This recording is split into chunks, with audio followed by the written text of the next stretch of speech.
Belanimu ke kui sudah dukun nyal. Sia kamtik sia ke syadu. Elektrik ji kuat-kuari ko sia sang di gendong. Belanimu ke kui sudah dukun nyal. Sia kamtik sia ke syadu.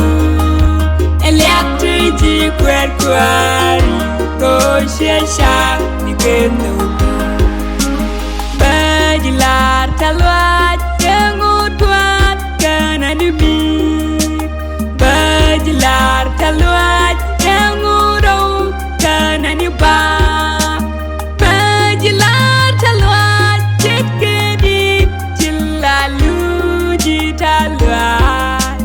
Bau keremut kena duit. Bajilar taluat jengut kuat kena debit.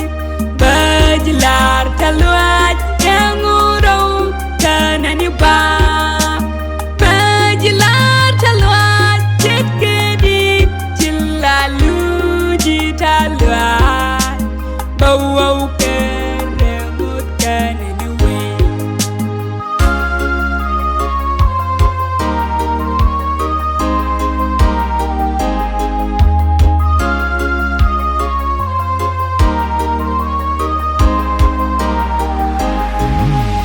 Belanimu ke kui jodoh dukun nyal.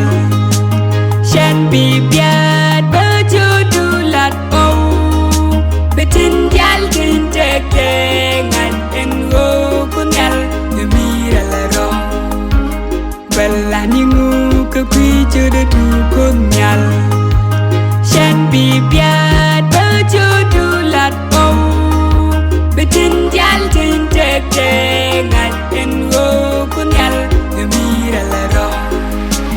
Bajilar taluat jengut kuat kena debit. Bajilar taluat jengurau kena dibak. Bajilar taluat cek kedip jelalu jitaluat.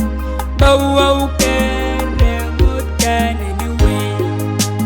Bajilar taluat jengut kuat kena debit. Bajilar taluat jengurau kena dibak. Bajilar taluat cek kedip jelalu jitaluat. Bau keremut kena duit. Belanimu ke kui jodoh dukun nyal. Siapa nuk cia kamut korang. Ejan jumta ke buai pun menjelok jas ke berjagua. Belanimu ke kui jodoh dukun nyal. Siapa nuk cia kamut korang.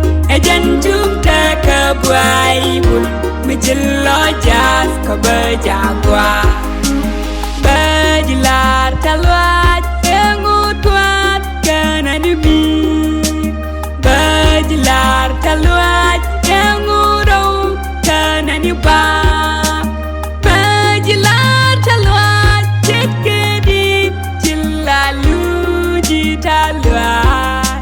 Bau keremut kena duit.